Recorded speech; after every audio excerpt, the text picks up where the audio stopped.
Well, good evening, everybody. Welcome or welcome back to the Frontline Club.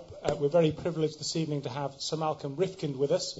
Sir Malcolm would, in the Tory party PD, pre-Dave, I think have been known as a Tory grandee, which essentially... That's why he's wearing a tie, among other things.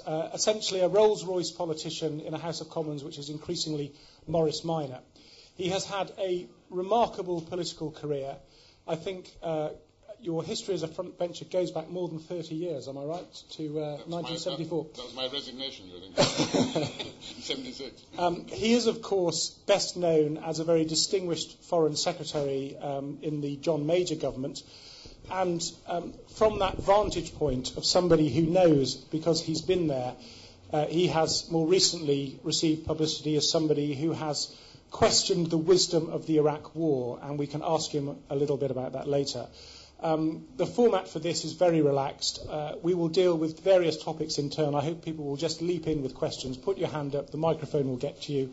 It's being recorded, so we do need to wait for the microphone to do that. And we hope to learn a little bit about what Sir Malcolm has to say about some of the key issues of the day. Before we start, let me just ask you about the job of Foreign Secretary. Sometimes said by the weary cynics that the Minister of Agriculture is there for the farmers, the Ministry of Trade for the businessmen, the Foreign Office for the foreigners.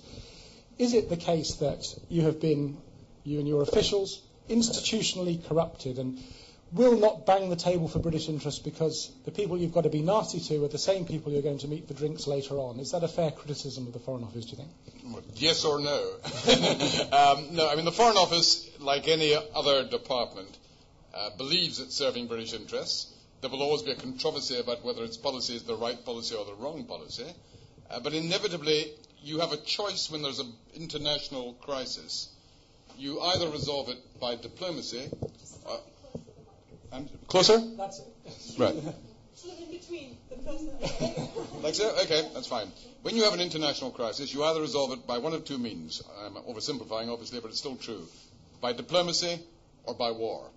And if you want to resolve it without compromise, you go to war and you hope to win. And if you do win, that's very satisfactory, usually. If you want to resolve it by diplomacy, then unless the people you're actually negotiating with are completely dumb, some compromise will be required. And the skill of the diplomat, inevitably and rightly and properly, is to allow the other side such concessions as allow them to save face with their own community, but which hopefully do not in any way damage your own national interest. That's a skillful act of diplomacy. It doesn't always work out like that. Sometimes you may have to end up conceding more than you obtain. The problem in the modern world is that diplomacy is increasingly public. Once upon a time, in the good old days, diplomacy took place very privately, and only the end result was announced. And if the end result... That's our fault, I think. That is, well, it's partly your responsibility. You're right, but it's a changing world. Now, because so much diplomacy takes place in public, then any compromises or concessions made at an earlier stage in the negotiation look like a desperate, miserable surrender to the foreign enemies of our land, and newspapers, media, with varying degrees of enthusiasm, will lay into the Foreign Office. Now, that's the case for the defence. I'm not saying there isn't another point of view, but that is the case for the defence, that inevitably a Foreign Office will have that problem. I remember going to see Margaret Thatcher once about something after she'd retired as Prime Minister, and she said to me, the problem with the Foreign Office, she said, they're not wet, they're drenched. And as if that wasn't good enough, she then started poking me in the ribs and said, 1939 we went to war to save Poland. You weren't even born yet. And I said, it's not my fault. And got a glower at that stage. So you know, the people who have mixed feelings about the Foreign Office come at all levels. And looking back post-war, who would you think is the best for yourself, essentially, of course, after yourself, the second best Foreign Secretary, and who has been our worst Foreign Secretary post-war? Well, the worst, I mean, I can immediately say, and it's well recognised, well understood, leaving present incumbents, not commenting on them at the moment, was Herbert Morrison in the then Labour government. Of course, he had a hard act to follow. He came after Ernie Bevan, who was one of the best Foreign Secretaries. But Morrison, who was a brilliant minister in many other respects and a brilliant political fixer, was a lousy Foreign Secretary, and he is deemed to have been one of the worst. There have been one or two others who've been Foreign Secretary only for a very short period. In terms of who was the best, the giant would have to be Ernest Bevin, partly because of his own personal skills, partly because he happened to be in charge at the time when NATO was formed, the Marshall Plan got going, and early Bevin, actually the Marshall Plan may not have happened but for Bevin, because he actually recognized the opportunity that existed at that time to get massive economic aid from the United States for the reconstruction of Europe.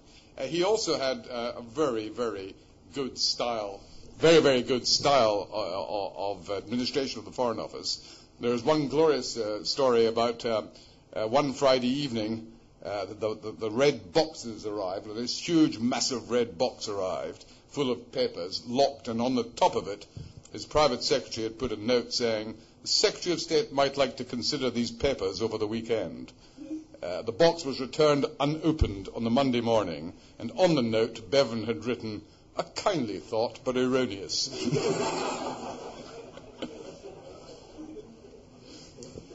Well, let's turn, before I open the floor to some questions, to the rather more serious topic of Iraq, which, using your insider's knowledge, you have called our worst disaster, I think, since Suez? No, I said actually far worse than Suez. Far worse than Suez. Suez was over pretty quickly, not many people hurt, a lot of egg on face, but the consequences were infinitely less serious. I think you have to go back probably to Munich for something comparable. It was even worse in Vietnam, actually, because in the case of Vietnam, terrible though it was, the Americans didn't start that war. They intervened in a war that was already going on to try and help one side, and it all went pear-shaped. In the case of Iraq, we started that war. We live with the consequences of it for the time being. I think a lot of people in the Frontline Club who've got personal experience of Iraq would agree about the magnitude of the catastrophe and the mess that is Iraq and the long-term consequences. Let's rewind a little bit, though. Do you think that a Conservative government could have refused to invade Iraq with all the great pressure on a Conservative government, especially to go where the Americans go? Do you think you, as Foreign Secretary, could have done it differently?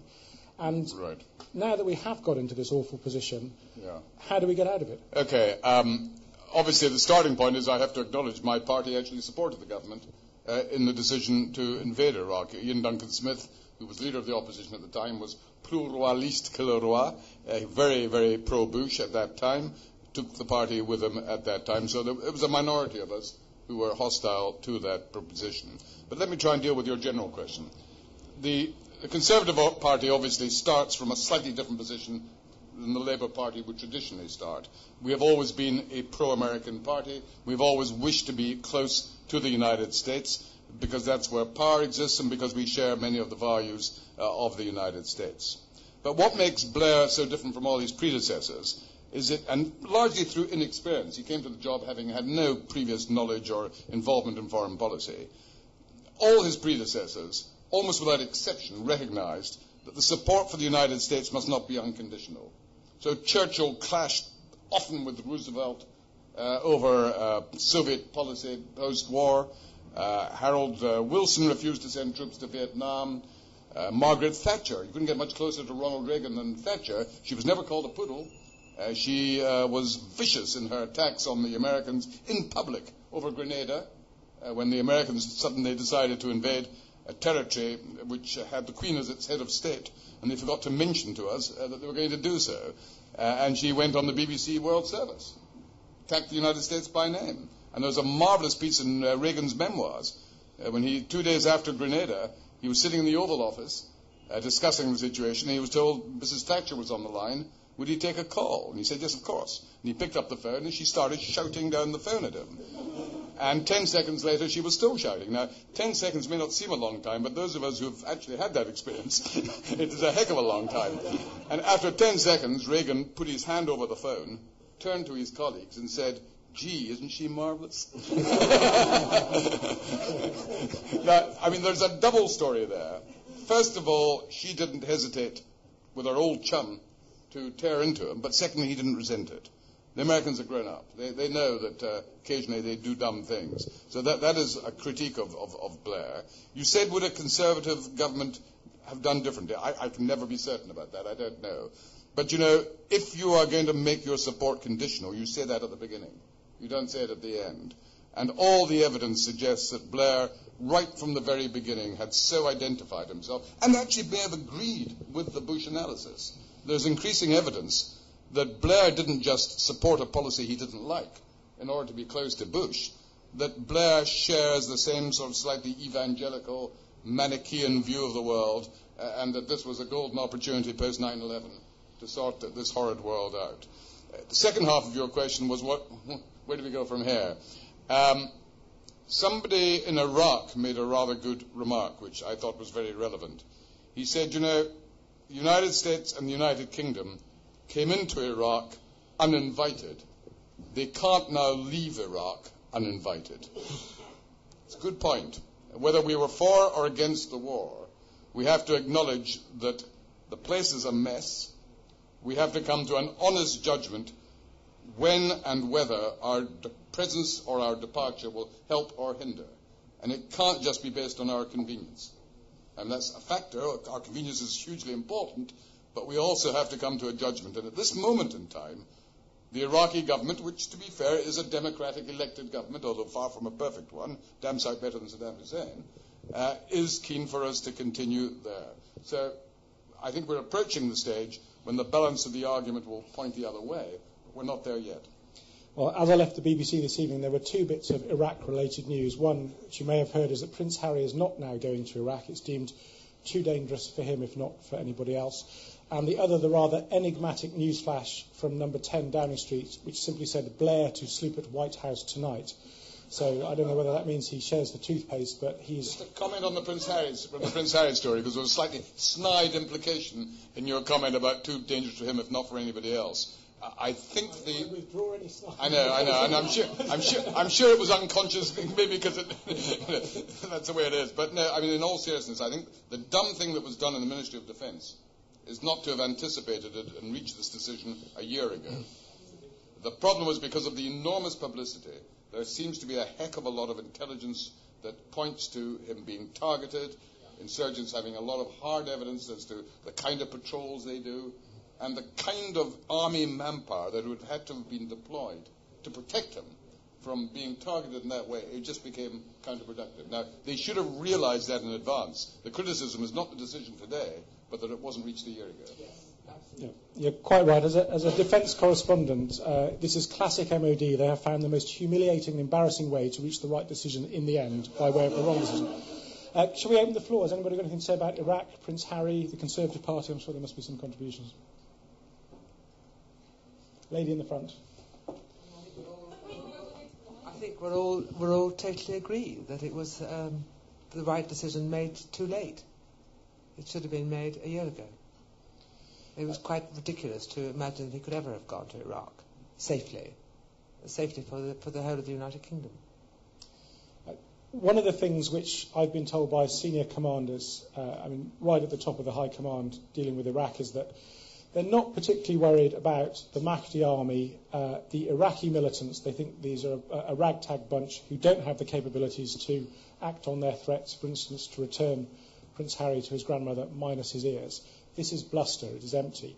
What they are worried about is the thought, and it's only a small possibility, but one they think is real, that the Iranian security services will organise a serious kidnap attempt with all their sophisticated expertise in this area, their long history of doing this, and the resources of a state. So perhaps I'd like to ask you next about the influence of Iran, especially in southern Iraq. It's quite incredible to me. I've been in Basra quite a lot. I was there only a month ago.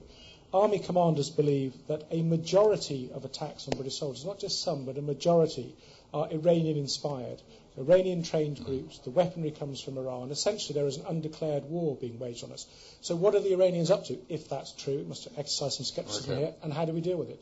Right, let me just start by making a general remark about Iran. It's one of the great ironies of the war that the United States and, to a lesser extent, the United Kingdom have done more to create Iran as the hegemonic power in the region than any other contributor. Traditionally, the policy particularly pursued by the United States was one of dual containment of Iraq and Iran.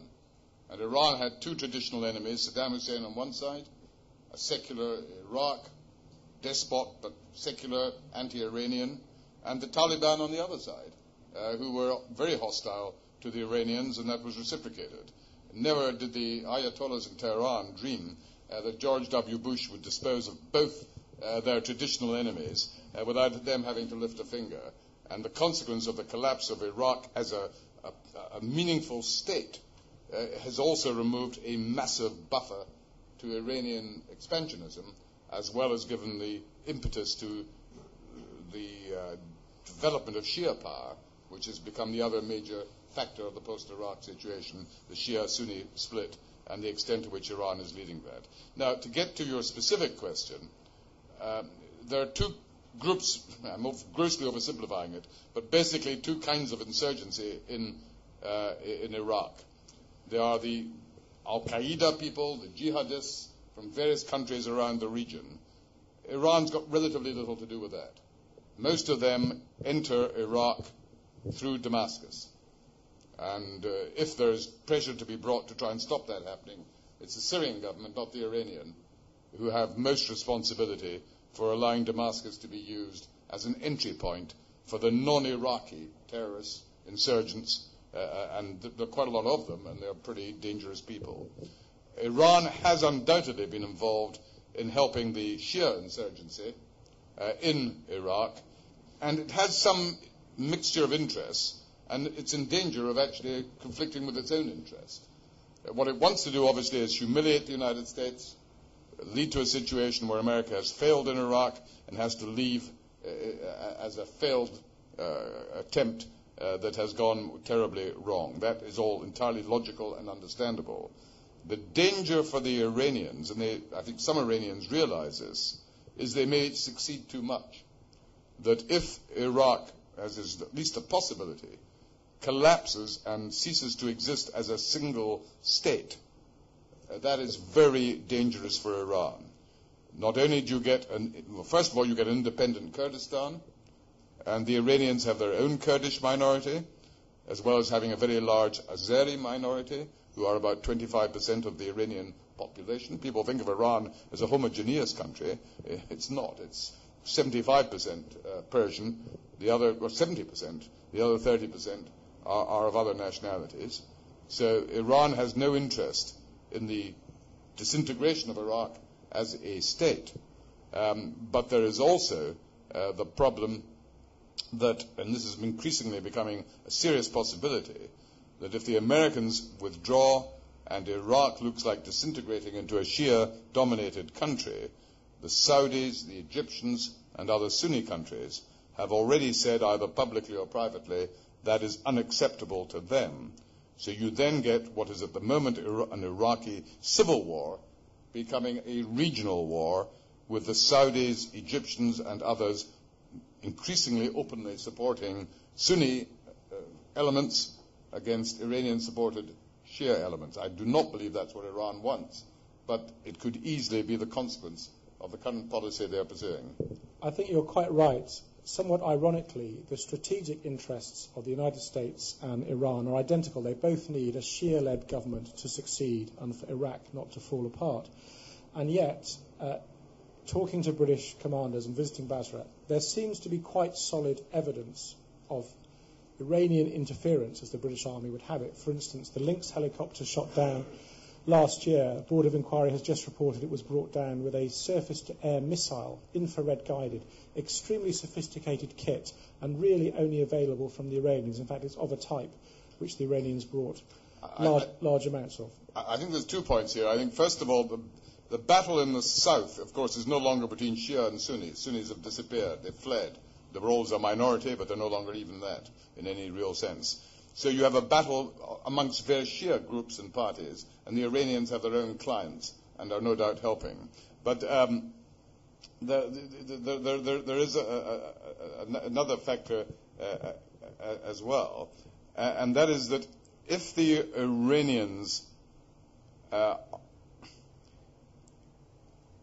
if they allow the Shia in Basra simply to succeed, then that will itself create an area of very great instability in that whole part of the country, that is very, very bad news for Iran if they cannot control the situation. Ideally, what they would like is a single, weak Iraqi state controlled by the Shia and looking to Iran for guidance. Whether they get that or not, a bit too early to say. You talked about neighbouring states. I remember being in Saudi Arabia a couple of months before the invasion, 2003, and talking to Ada al-Jubail, who's now their ambassador in Washington, then the foreign affairs advisor to the Crown Prince, now the King, who said he'd just been around Washington talking, because he had tremendous access to people like Cheney and Rumsfeld, and asking them a simple question: name me 2 tribes in Iraq. These guys couldn't even name 1 tribe in Iraq. And this was Ada al-Jubair's way of saying to them, look, do you guys really know what you're getting into here? It might be a little bit more complex than you appreciate. Now... Yeah, sorry, there is another point, though. We shouldn't spend too much time, perhaps, looking for a logical explanation for Iranian policy.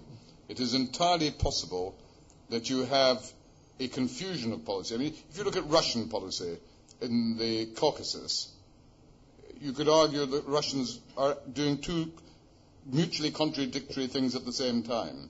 They are denying Chechnya the right to be independent on the grounds of territorial integrity, while at the same time they're undermining Georgia or Azerbaijan or other countries which have separatist movements which are aided by the Russians. Now, in the same way, it is entirely possible the Iranians are pursuing such an approach. I remember once, in a totally different context, being asked about something the Conservative government under Mrs. Thatcher. I asked a trade unionist I knew what the government is doing. Do you think it's a cock-up or a conspiracy? And he said, "Do you really want to know?" I said, "Yes." He said, "Well, we think it's a cocked-up conspiracy." And it is entirely possible that what Iran is doing is a cocked-up conspiracy. You know, that they do have malevolent objectives, but they're pursuing it very incompetently. I think a lot of close observers of the Iranian scene would agree exactly with that analysis of how power is fragmented. It's all a bit confused, and it's a mixture of cock-up and conspiracy. Do you think that if you take what Iran is doing, Syria, Jordan, the Saudis, that we are, to quote a private conversation I had with one of our ambassadors in a neighbouring country, entering a long, dark valley where this is the 1930s in the Middle East, and the most likely outcome is a regional war, not merely the civil war that we have now? Well, I think it's too early to be quite as pessimistic as that, though it's certainly a scenario that can't be excluded. I mean, ideally, what Iraq needs, I mean, in the real world, I don't mean the theoretical ideal, in the real world, what it needs is a sort of Ataturk figure. It needs some powerful guy, probably of a military background, who will be a dictator without being a psychopath. And if such a person emerged, it wouldn't be particularly democratic, but it would still be a substantial improvement of Saddam Hussein, and it might give some prospect for stability. That's in my personal judgment, that is the best scenario.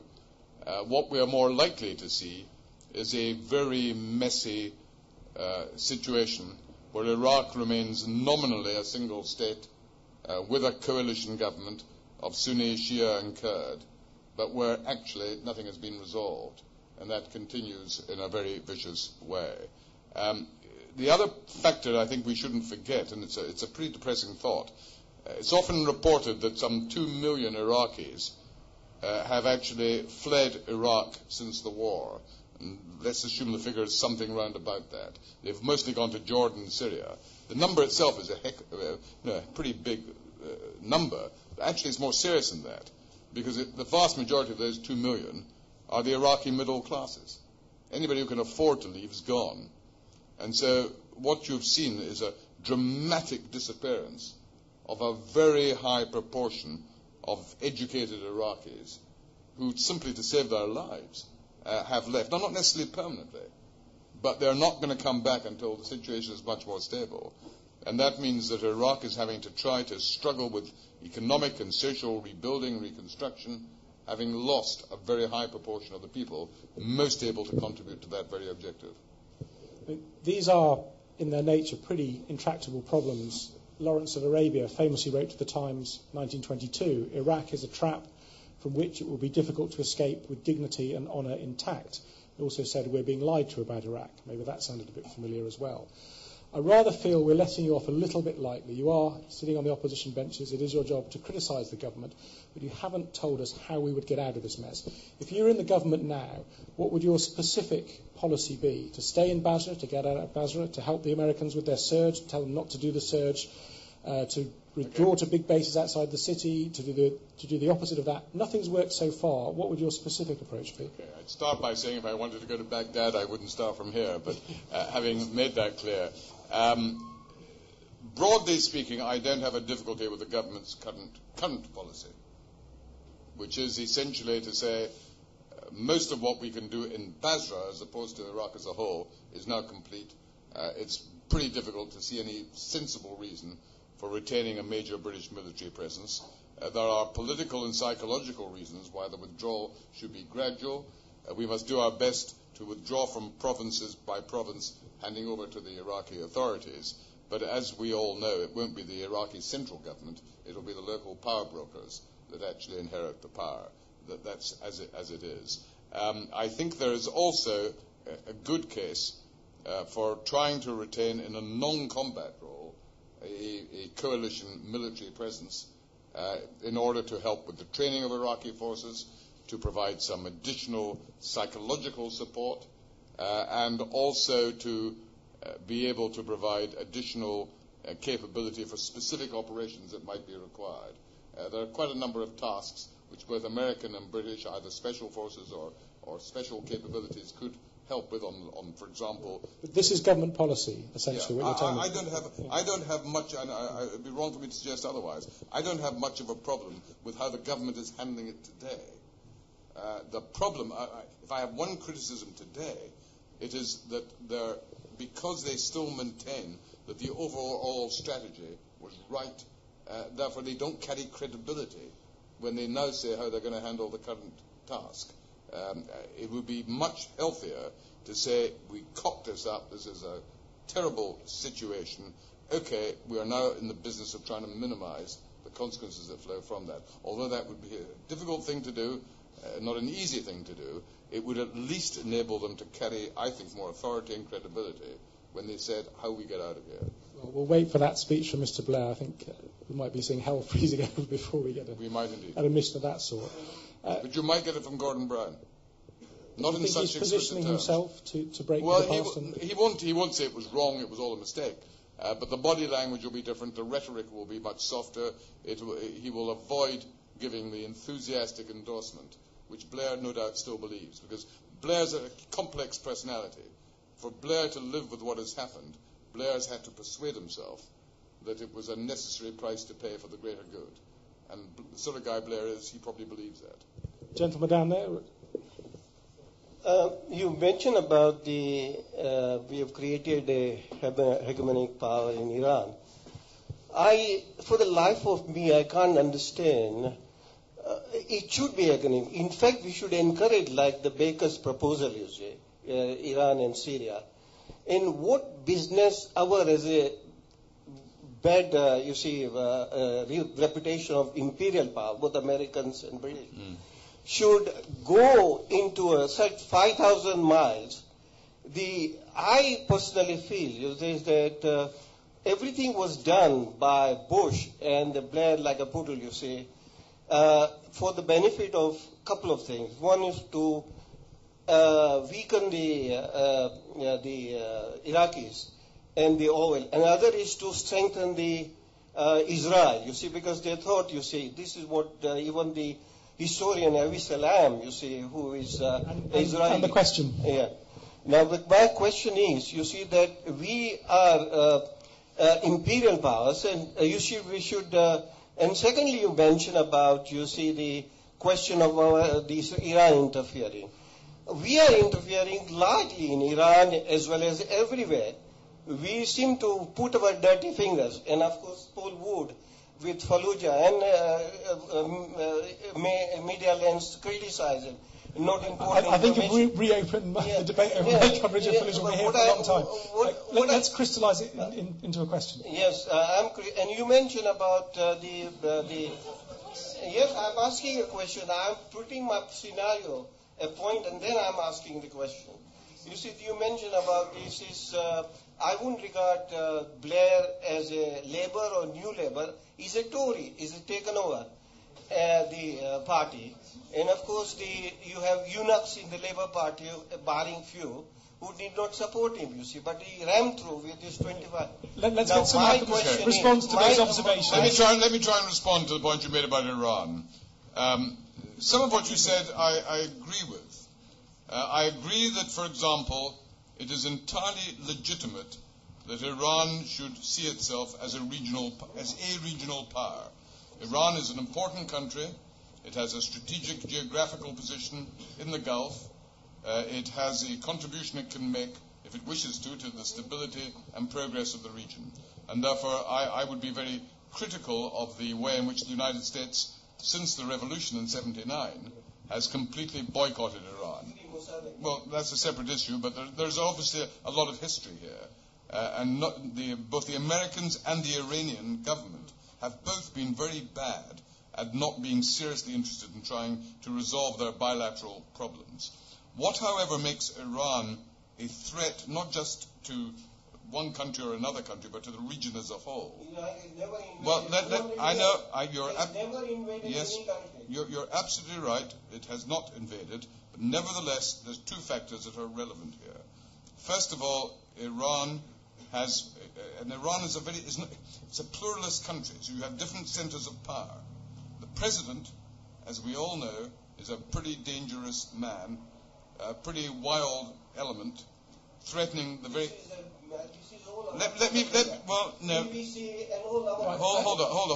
on. I think we better let Sir Malcolm finish his point. Can I at least finish the sentence? We'll continue the debate in the bar. Let me at least finish the sentence. We don't actually need to debate this because President Ahmadinejad, on his own public statements, not a question of the BBC. He said that design is right. Next question over here, Sir Malcolm. Okay. I'll let you wrap your remarks to the next question. We will continue this in the bar downstairs. Next question over here, please. Thank you, sir. Hi. I don't have the age of wisdom as that gentleman over there, but he did mention something that a lot of people feel that the war in Iraq was to do with the state of Israel. And as a university student myself, I have a lot of Jewish friends, and there is sort of a widespread feeling of anti-Semitism and anti-Israel feelings among student campuses. I was wondering, perhaps, Sir Malcolm, you could perhaps clarify this issue, because Israel is seen to be the scapegoat. And we'll take another question so Sir Malcolm can answer them together. Gentleman at the back with the glasses. And just before you get in with your question, you are known as somebody with a Jewish background. Does that ever inform your decision-making? Perhaps you could wrap that into the answer to the question here. But let's hear the question over here as well. You can take them together. Yes, I was surprised that Sir Malcolm, in your lucid exposition of what's happening in Iran, you didn't touch on the probability that the Americans might do something as stupid as they did in Iraq and try to take out the Iranian nuclear. And if that happened, God forbid, what do you think the present Brown administration, Brown government would do? Right. Anti-Semitism and are we going to war with Iran? Okay. There is a tendency, and Blair has been part of this, but so have other people, to try to wrap up all the problems of the Middle East as if you can solve one and thereby solve them all. And I think it's an incredibly naive assumption. There is a hugely urgent task of getting a long-term settlement between Israel and its Palestinian neighbors. So Israel-Palestine is crucially important. But the suggestion that somehow the one is the key to the other, which you constantly hear, is, I think, naive, simplistic, and deliberately trying to avoid much more complex issues. The reality is that if Iraq, under Saddam Hussein, went to war with Iran, that was nothing to do with Israel having a conflict with the Palestinians. If the Sunni and the Shia have deep differences, and we are seeing major tensions of that kind, that's not going to be resolved by Israel and Palestine reaching ultimate agreement. And I could give dozens of other similar examples. So I think there is a lot of obfuscation here, and it comes from a whole series of different quarters. Yes, there has been, in a general sense, an increase in anti-Semitism, but actually I don't think we should attach as much importance to that as is sometimes mentioned. The vast majority of anti-Semitic incidents have been people who are motivated because of their judgments on the Middle East, and not classic traditional anti-Semitism. It's an expression of frustration or anger or hostility arising out of the Israeli-Palestinian conflict, rather than for the more traditional reason. That doesn't mean it's not important, but it requires a different analysis. On the second question about American possible policy towards Iran because of the nuclear issue, I think we have to be quite clear about this. There's not, I'm not suggesting you aren't aware of this, but there's not the remotest possibility of an Iraq situation. Iraq was a formal invasion by the United States Armed Forces in order to enact regime change. Nobody, not even the wildest neocon, and even they're not very influential, but even if they were influential, not even the wildest neocon contemplates a military invasion of Iran. The military option that some will be contemplating would be airstrikes to try to take out or degrade Iran's developing nuclear capability. There are two issues involved here. First of all, can you do it militarily anyway, given the dispersed nature of these facilities? Would it be actually possible to do what the Israelis did to the Osirak reactor in Iraq, which was to take it out in one night? Most military judgments suggest that even if America tried to do this, you would need 6 or 7 nights of constant bombing of about 20 sites. And the odds are even then, the best you could hope for would be to put back the Iranian nuclear program by a number of years. I don't know if that's true, but that is the best assessment that can be made. Whether that's worth even contemplating depends on how seriously you contemplate an Iranian nuclear-armed state. I'm pretty horrified of the idea of Iranian nuclear-armed state. Well, I'll come to that if I may, sir. Any country with nuclear weapons is a potential problem. But with most nuclear states, you know that they have them purely for defensive reasons. They are an ultimate means of defense. That doesn't mean they're right or wrong, but that is their motivation for having them as an ultimate means of defending their territory. The problem with Iran, and it may just be the current president, it may be the BBC, it may be others, but nevertheless the impression has been created that the current Iranian government would be willing to contemplate military means of destroying the state of Israel. Whether that's true or untrue, I'm not going to go into at the moment. It is widely believed, and therefore that itself can influence Israeli actions and United States actions. So it's a very tense issue which needs an Iranian contribution to diffusing that tension, preferably by giving up their nuclear aspirations. Well, I'm told by some Pentagon briefers that if they did attack Iran, there would be 300 separate target locations. This would not be a small thing. And I think the new head of CENTCOM, Admiral Fallon, has let it be known that he has vetoed the Bush administration's attempt to move a third carrier group into the Persian Gulf. I think we're back to diplomacy, at least for the time being. Next question. Yes. So, Malcolm, I wanted to ask about the Major government's policy on Iraq. Because one of the things that is so striking about the Tory members of Parliament who opposed the war is that many of them held senior positions in that government. And of course, that government was involved in a policy of containment against Saddam Hussein after the first Gulf War. And Britain, together with America, was involved in this policy of containment right the way up to the second Gulf War, and in fact even engaged in airstrikes in 1998. So there was clearly no political will for Saddam Hussein to be invited back into the club. And of course, the sanctions regime was widely regarded as having destroyed the Iraqi economy in no particularly good way. What, in those circumstances, given that you voted against the war, would you have done about Saddam Hussein? I was against the war precisely for the reasons you've mentioned, that in my judgment, the policy of containment since the first Gulf War had actually worked. Let's just take this step by step.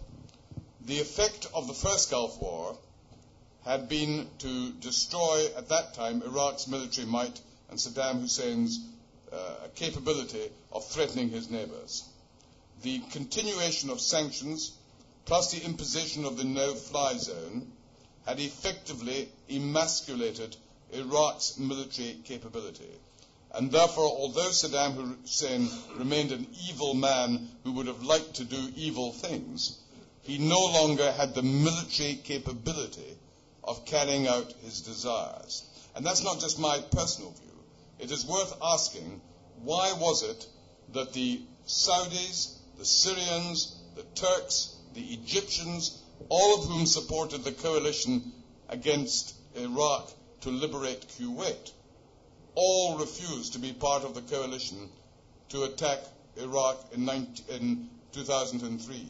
And the reason is quite simple, because like what I've just said, they no longer considered Iraq a significant threat. So when people said at that time, sanctions are collapsing, actually not true. Sanctions had been imposed by the United Nations as a mandatory resolution, although the French and the Russians and others were indeed either breaching them or trying to breach them, unless you needed the unanimous agreement of the Security Council, which was not going to be forthcoming, for the sanctions to be withdrawn. And as it was the United States and Britain that were enforcing the no-fly zone, and not the French or the Russians, we had the military capability to keep Saddam in his cage, in his box, for as long as we wished. There's a second factor. I'll be absolutely frank. I assumed Saddam Hussein had some chemical and biological capability. I did not believe he had a nuclear capability. You can't hide that. Yes, chemical and biological you can hide. The development of a nuclear capability, as we're seeing with Iran, cannot be effectively hidden. And therefore the weapons of mass destruction argument was of relatively limited validity at that time. So the short answer to your question is that I would have preferred, as the alternative to invasion, a continuation, as long as Saddam Hussein was in power, of the containment policy, which had effectively removed them as a threat to the region for the previous 10 years. And if we're going to rewind the clock a little bit, back to 2003, in the United States, they seem to have blamed their intelligence community for messing up the intelligence picture. Here, people seem to think the intelligence people were okay, and it was Alistair Campbell lying about it. So who's to blame, the intelligence people or the politicians? Well, I don't think I need to specify one or the other. Let me explain what I mean by that. There were serious failings in the intelligence, both in the United States and in the United Kingdom, and I have no doubt that without these failures in intelligence, it would have been much more difficult for Bush and Blair to argue the case for war. But nor do I believe that the Bush in particular was primarily motivated by the weapons of mass destruction argument. I think as far as the American administration was concerned, there were two factors that motivated them. First of all, unfinished business, a belief that that should have been the policy, removing Saddam Hussein back in 91. But I think, secondly, never underestimate the huge impact of 9/11. And although Saddam Hussein had nothing to do with Al-Qaeda, that was not accepted by Dick Cheney, by many other leading Americans, who took the view, here we have, in the United States, extraordinary military power. We've taken out the Taliban. We can take out Saddam Hussein. We can rebuild the Middle East in our own image. And this is a window of opportunity which will not come back again. It sounded logical. I was once told that logic was the art of going wrong with confidence. And that is what happened on this occasion. And have you met President Bush? Yes, I knew his father better, but I've only met George W. Bush on one occasion. And is he stupid? No, he's not stupid. No, he's not stupid. I met him when he came to London. He spoke at the banqueting house, and I was sitting in the front row. He made a very hard neocon type speech, and then he suddenly, as he was coming off the platform, he started going along the front row, shaking hands with everyone, having a word. And I realized he was going to come and shake hands with me. And I thought, what on earth do I say to him? It would be rude to criticize his speech because it was only a 10-second conversation. So I thought, well, I will try and find a neutral phrase. I said, that was a very powerful speech, Mr. President, which indeed it was. He said, yeah, and I meant every word of it. Which, far from cheering me up, left me even more depressed. Right, we seem to have lit the blue touch paper. A lady there was next, I think, next to the microphone. Hi, you mentioned that when Blair came into power, he was inexperienced, and you also mentioned that we went uninvited into the war, so we should not leave uninvited. With current experience, and especially thinking of conflicts that we have previously been in and to some extent still are in, but a withdrawal phase is in process, in particular maybe Bosnia comes to mind. What lessons do you feel should be at the forefront of our mind now and going forward in how to handle Iraq? Well, let me just say a word about the Blair's inexperience side. It's not necessarily unusual for a British Prime Minister to come into office with limited or indeed no background knowledge of foreign policy. There was a wonderful example of that in Margaret Thatcher's case. I remember when she first became leader of the opposition, somebody asked one of my parliamentary colleagues how much Margaret Thatcher knew about foreign policy. And without realizing he was speaking to a journalist at the time, he said she knows so little about foreign policy that she thinks that Sinai is the plural of sinus. Which at the time was possibly true, but although it dramatically changed. But Margaret Thatcher was bright enough to realize that she did have these limitations, and that's why she relied so heavily on Lord Carrington, in the first few years of her prime ministership. And that was hugely important over that period of time. The problem with Blair is that he has a supreme belief in his own personal skills, and his foreign secretaries have been no more than senior civil servants. Robin Cook was a potential exception, and he was dumped at the end of the first term. Margaret Beckett's a point. Margaret Beckett's not a fool. She's a very able person, but on foreign policy, she's a cipher. She has no independent power base, she has no independent views, and everybody knows she's going to disappear in a few weeks from now. It's very sad. And who's your bet to replace her? Who do I think ought to replace her, or who do I think will? Well, let's have both answers. Right. If I was Gordon Brown, I would want to show that I was as different from Blair as possible. I would recognize that I had no previous involvement in foreign policy myself, and that it would actually be well received if I had a strong foreign secretary who was able to be clearly in charge of foreign policy. Not making a bid for the job yourself, then? No, I'm not making it. But of the people available, I would choose somebody like Charles Clarke. You know, bring him back into government. He's a strong, tough figure. He would be an independent personality, and I think that would be. Now, I don't think that's what Brown will do. I think it's what he ought to do. But I suspect we will either get Jack Straw back, which wouldn't be the end of the world, or we'll get Hilary Benn, who will be competent but not terribly exciting. That's probably just as well. And gentlemen, just back from you, back row behind. Yeah, I think your solution to the Iraqi problem, saying by bringing a powerful man in there, not a despot, but powerful enough to keep the country together, that proved unworkable. For example, the West appeased Saddam Hussein, appeased all the regional powers in the 70s, and he became a despot. And it was under the foreign policy of the Conservative Party, I'm afraid, that appeasement started. And later on, now we are, and we have ended up with a big problem inside Iraq. Now, another example of that, when... If we could get to a question. Yeah. When Douglas Hurd was asked once, it was by Gwyn Robert, actually, he prepared a documentary in the 76, and he said, the Kurds want Britain to cancel this deal with Iraq, supplying them with helicopters. And he said, that was Douglas, who was a minister in the Foreign Office. He said, do you want us to cancel this deal and make thousands of British people unemployed? This is something we cannot do. And secondly, the best solution, I think, for Iraq is to be disintegrated and made into three parts. You have three volatile communities in there, and those communities trying to glue it together. Why is that not a...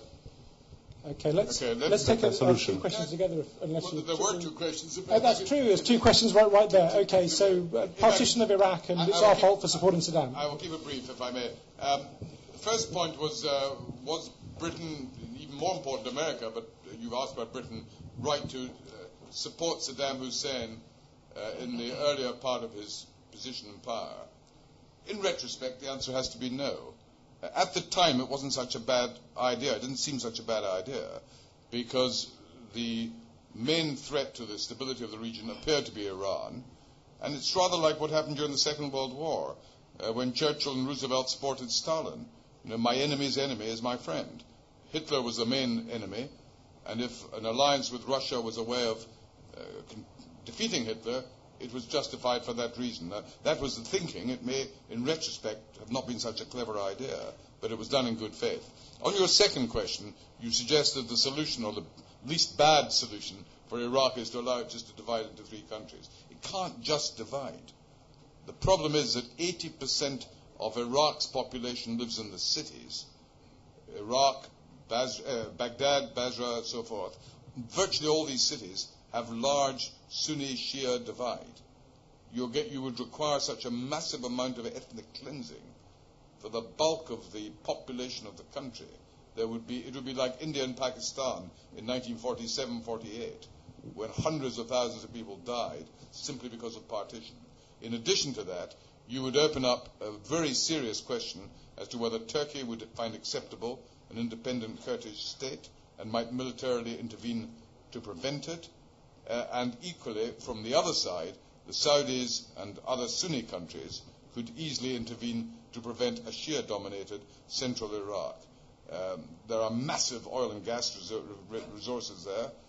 All of Iraq's people want to benefit from them.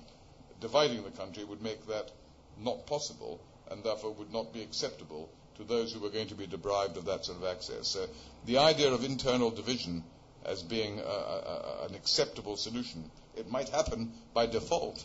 Maybe that's what we will end up with, but we shouldn't kid ourselves that will be anything other than a horrific problem for the region. And yet, isn't it too late for your strongman solution? Maybe at the beginning. It may be. It may be too late. The honest answer is I don't know. But if you look at the shambles that Turkey was in after the First World War, Greece had invaded, the country was being divided down the middle, it had lost its empire, it was internally uncertain. Ataturk did remarkable things. Now, it's a very long shot. There is no Ataturk currently available, but who knows? I am simply saying that's, at least in a theoretical way, the least bad option that I would identify. Great. Well, if anybody's got any very snappy one-sentence solutions to the problem of Iraq, I'm sure you'll raise your hands. In the meantime, gentlemen there. Well, I don't have any solutions, but I was in Sadr City 2 weeks ago for a program for Newsnight, which was shown last night. And prior to that, I've been to Iraq many times, and I've seen the popularity of Sadr's movement in Iraq. And it seems that the coalition forces, they were taken by surprise by the popularity of Muqtada al-Sadr, his father, and the Sadrist movement in general. I was wondering, what did you know about different factions in Iraq while you were the Minister of Foreign Affairs? How does the Ministry of Foreign Affairs monitor different factions in Iraq? Did they tell the American government or the British government of different factions? And also, I have a second question, that whether you have any new information, any juicy information about the capture of the British soldiers by the Iranians. If I could just focus that question into what specific intelligence assets did we have in Iraq when you were in charge? Should we have had Iraq in the run up to 2003, or were we entirely blind going into Iraq? I think there was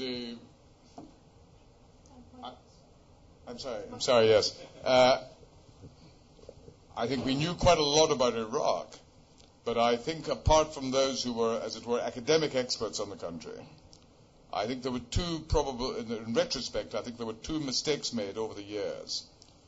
First of all, there was an assumption that Iraq had effectively become a secular state. And although there were religious elements, they were not likely to determine the future of the country. And people make similar judgments about Egypt and about other secular countries. And what we've seen in the last 10, 15 years is how imperfect an analysis that is.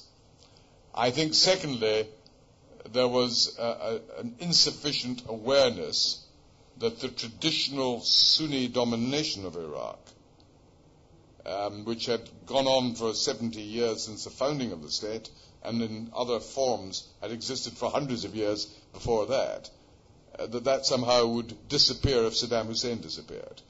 Now, of course, when we were in government, we hoped Saddam Hussein would be overthrown. We weren't naive enough to believe that that was likely to happen by his replacement by some idealistic Western-style democracy. The fundamental mistake made by the Bush-Blair analysis was that they linked the removal of Saddam Hussein to the introduction of democracy. But as we have seen, and as was predictable, democracy in Iraq was going to be more like democracy in Northern Ireland, with a permanent majority and a permanent minority based on religious affiliation. Whereas classic democracy requires alternating governments with the public prepared to switch their vote depending on the performance of the government. So you basically are saying that the British and American governments didn't know anything about Iraq? I'm saying they weren't. I'm saying they didn't take advice. I'm saying it was less until the decision was taken to invade the country. It perhaps didn't matter so much whether we were fully informed of the potential factions within Iraq. We were dealing with an existing regime. There was no evidence that Saddam Hussein was losing his grip. He was a regime we were going to have to deal with for some time. The point you have raised only became relevant when regime change became the official objective of coalition policy. Once that became their objective, then they should have done a heck of a lot more study as to what happens when you create a power vacuum. One of my main criticisms of what happened, and not just in Iraq, I would make a similar criticism of Kosovo. When we effectively had a war with Serbia, it was to achieve two things. First of all, to restore Kosovo autonomy, and secondly, to prevent ethnic cleansing. What we've ended up with is a new Kosovo independent state, which is not any part of Western policy. And secondly, we've replaced the ethnic cleansing of the Kosovar Albanians with the ethnic cleansing of the Kosovar Serbs. And I would argue that, particularly for Blair, what he thinks and continues to believe was a success in Kosovo, which I would in fact describe as a failure. That's what he perceives to be a success. Convinced him that somehow he could apply a similar approach to Iraq. And in both cases, a vacuum was created, a power vacuum was created, and the whole dynamics of the internal political situation was altered, and the consequence in both countries, but much worse in Iraq, has been a whole political situation which has gone out of control.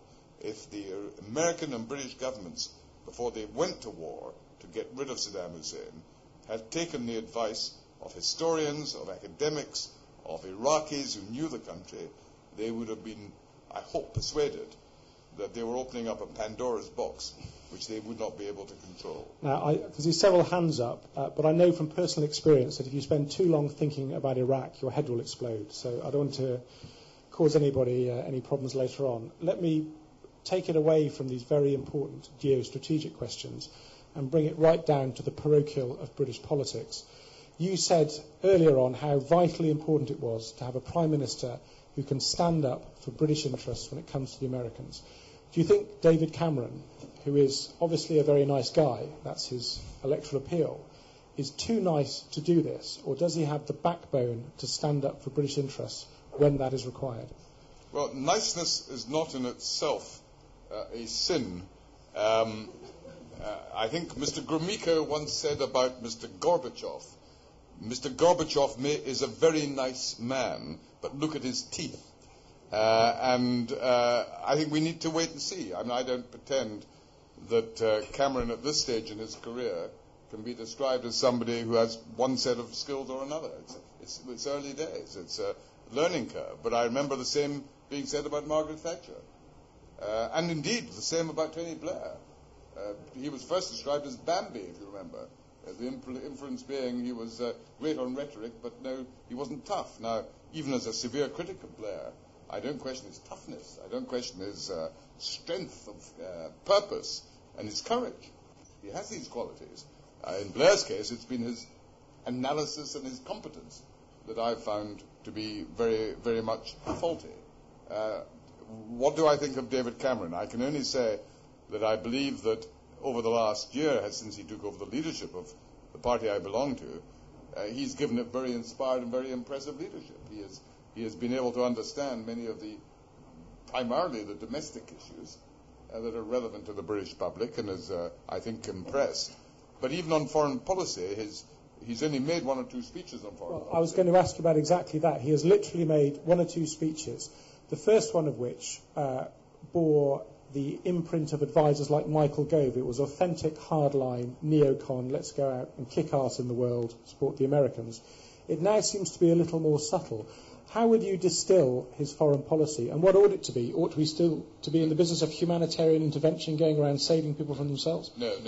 He made a very important speech on foreign policy much more recently, and that speech was very passionately criticized by the American neocons, because he dared to suggest that a British government under his leadership would pursue not the Blair approach, but the classical British approach of being the candid friend.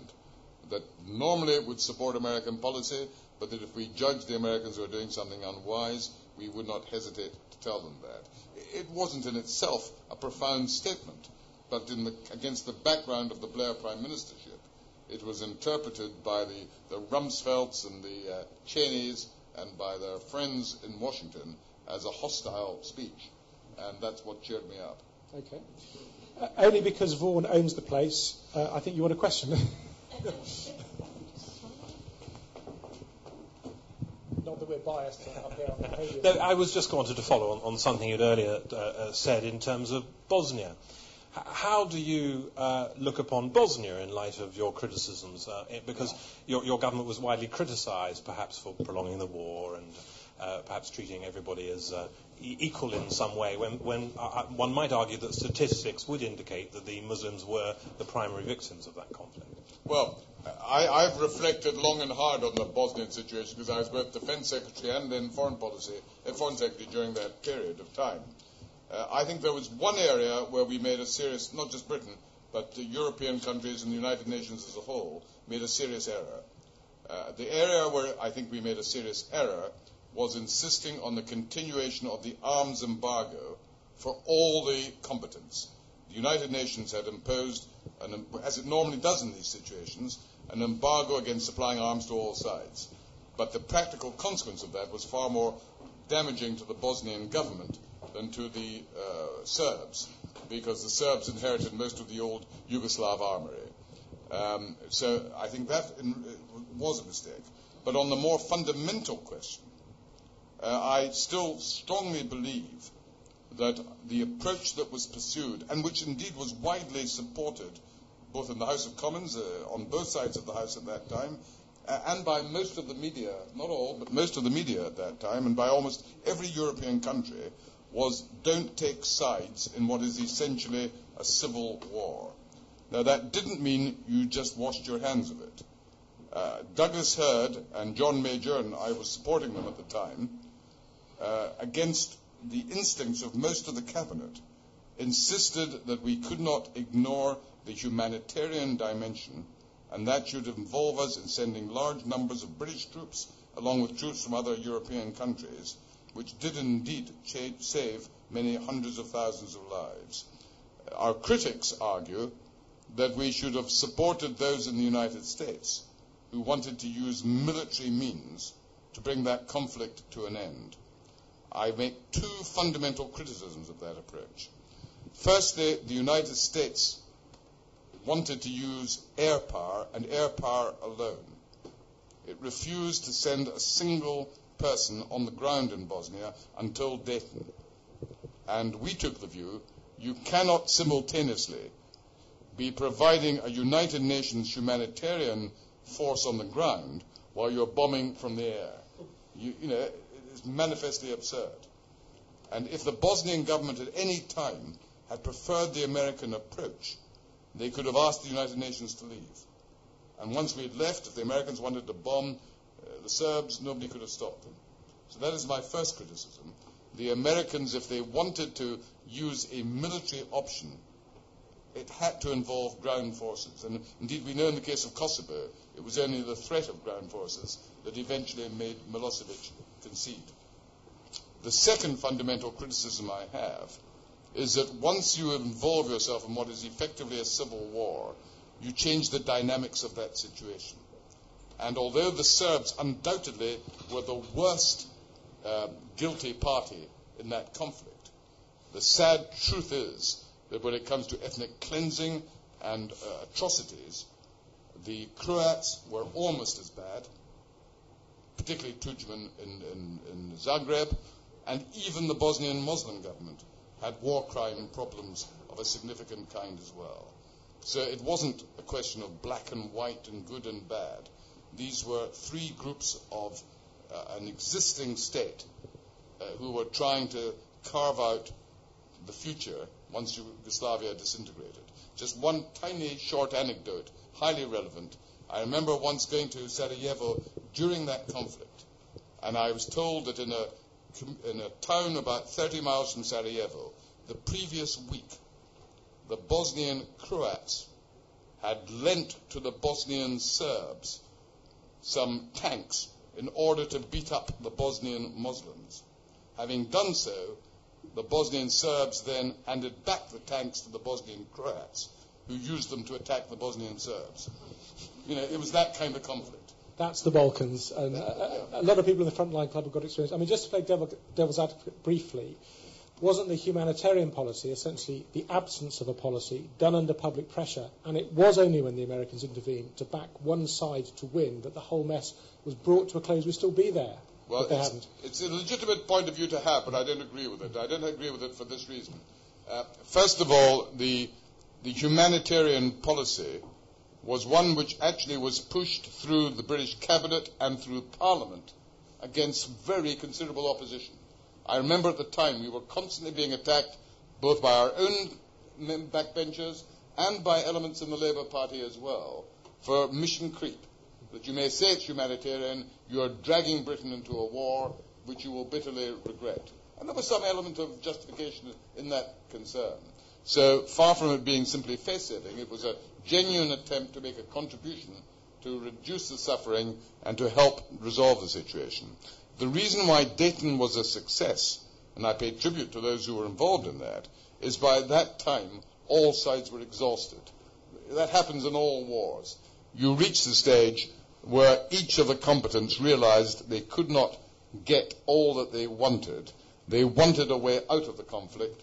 Dayton provided the means of achieving that. Exactly like the Lancaster House negotiations producing independence for Zimbabwe. By that stage, Ian Smith, as well as Mugabe and Nkrumah, were looking for a solution. And it's against that background, I think you have to judge these matters. Let's take a few questions together. We're drawing to the end of the time, so if you can make them brief and to the point, we'd appreciate it. I don't know where the microphone is now, but over there, let's take that one over there. First of all, thanks very much. I've really found it a really interesting talk.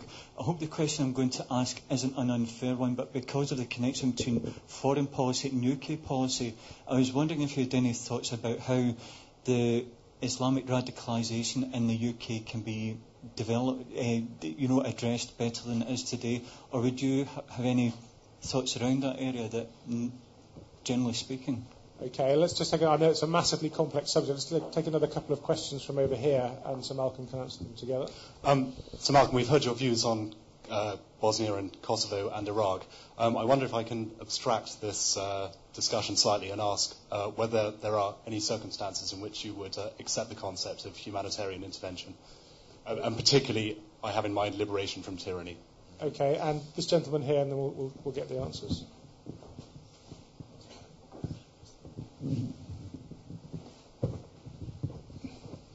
In a similar vein, can I ask about Sudan? And it seems to have suffered from a lot of inattention recently. Should that be different? What would you do going forwards? Okay, so we've got Sudan, humanitarian intervention, and how do we deal with Islamist radicalisation? On Islamist radicalisation, I do not subscribe to the view that the government's policy in Iraq has caused the problem or has been the main cause of the problem. I think it predated that, and I think it's a far more complex issue. But I do take the view that Iraq hasn't helped, that the disaster in Iraq has made it easier for those trying to recruit into fundamentalist organizations and militant organizations. It's made them found it easier to recruit gullible young people in the Islamic community to believe that the violence and the terrorism is a way of responding to their concerns. Clearly, we need to work closely with the vast majority of the Islamic community who are as against terrorism as much as we are, in order to try and resolve that. It's a very simplistic answer, but in the time available, I don't think I can expand on that. On the second question, what is my view on humanitarian intervention? There must be circumstances in the modern world where you cannot simply ignore massive violation of human rights. If you have... one of the problems we have is the term genocide is so widely used that it is in danger of being devalued. I understand genocide to mean what happened in the Holocaust, but also what happened in Rwanda and what happened in Cambodia. And if you have the means, if the international community has the means to stop that happening, of course it must do so. And it must do so by whatever means might deliver that result. Easier said than done, because it's difficult to get the degree of international agreement required. But if you are actually having the deliberate slaughter of tens of thousands, hundreds of thousands of people because of their ethnic or religious or other background, yes, of course, in the modern world, that is not something you simply say it's happening in a distant country of which we know little. That is fundamentally different from most of the examples of humanitarian intervention that in practice we've seen addressed in recent years. And my concern is, while I entirely understand the genuine intent to help promote human rights, my concern is, first of all, there are double standards. Whatever you think of and there were evils in Kosovo or Iraq, that is also true of Tibet. It is also true of Mugabe's Zimbabwe. It's also true of Kim Jong-il in North Korea. Now, some may say, well, just because you can't deal with all of them doesn't mean you don't deal with any of them. Yes, I understand that. But it is also the case, and what influences me most, and it's a point that I used in answer to an earlier question, that once you intervene in someone else's domestic political problems, you change the political dynamics of that country in a way that you can't control. So, for example, the Kosovar Albanians, who before the war in Kosovo were seeking autonomy and human rights and some relative freedom within Serbia, suddenly thought, and I don't blame them, I would have done it myself if I was one of them, said, wait a moment, NATO's now on our side, forget compromise, go for total independence. And that is bad news for the Balkans, because it's quite a serious fragmentation of a very small, non-viable state that will have very powerful criminal elements in it for years to come. And likewise in Iraq, we've created a power vacuum which we haven't been able to control. And I think that's what will always happen when you intervene in that kind of situation. So I am of the Kissinger school of thought in these matters. I think you intervene in one of two circumstances, either when your own interests are directly affected or in extreme violations of human rights, where quite literally you're talking about a genocidal threat which has to be dealt with. The other danger, and it's relevant to the Darfur point, is that there is a huge limit to what Britain or even America can do by itself. So unless there is a genuine international consensus, the kind of burden you are putting on a small number of Western countries is quite literally unsustainable. Certainly in Britain's case, at the moment we have more overstretch with our armed forces, so that the territorial army, the reserves, are being used as a cheap way of getting regular troops.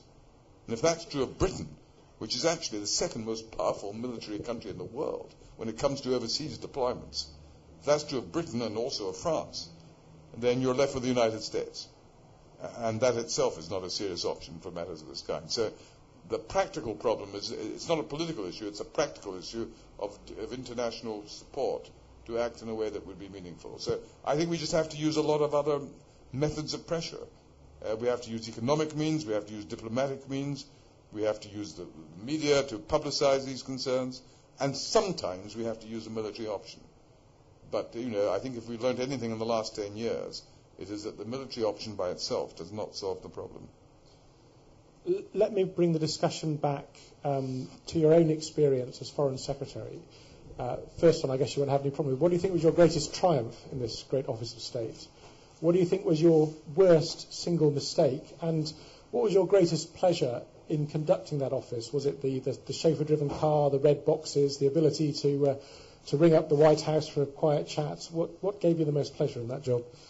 I think if you're asking about the Foreign Office, I was only Foreign Secretary for just under 2 years at the very end of the Conservative government. So if I had to signal a particular achievement or event in which I was involved in, it would actually be at an earlier stage when I was Minister of State at the Foreign Office, because I was lucky enough to be involved in the preparatory work on the Gorbachev visit to the United Kingdom, which turned out to be hugely important, because Gorbachev, by coming to the United Kingdom, making a relationship with Margaret Thatcher, she then persuaded Reagan that this was a man with whom we could do business.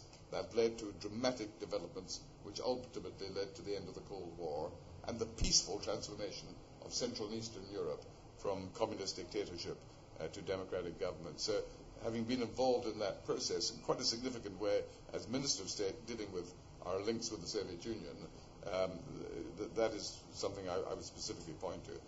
Mistakes. Yes, what did you get absolutely horrendously wrong? Wow. Oh, I think if I had to, if you forced me into one admission, it would have to be the way we responded to the beef war. If you remember this ghastly, horrible situation when, because of the we should have invaded France. That would have sorted out. Well, that was an option that the Ministry of Defence ruled out, unfortunately. But no, we had the empty chair at the European Union for a period of time, because there was a feeling of particularly on the part of France, a policy that was hostile to basic British interests. So if I have to say, mea culpa, okay, I think that is what I would point to. And what do you like about the job? Did you like it? It's the most wonderful job. It's one of... I'm sorry. I think that the Foreign Office is a unique department, because you are able, albeit in a modest way, and Britain is a middling power, has significant influence, but it's no longer a superpower or anything remotely like that.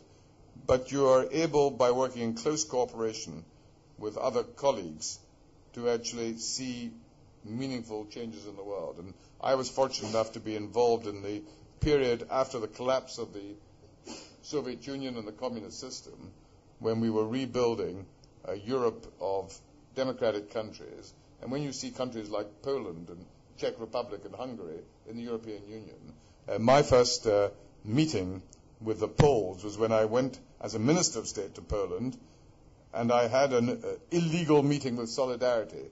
Solidarity had been banned by General Jaruzelski, and I insisted, to his chagrin, in meeting 3 Solidarity activists in the British Embassy in Warsaw.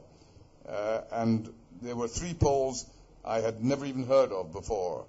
One was called Mazowiecki, who became the first Prime Minister of Democratic Poland. The second was Geremek, who became Foreign Minister. And the third was Onyszkiewicz, who became the Minister of Defense.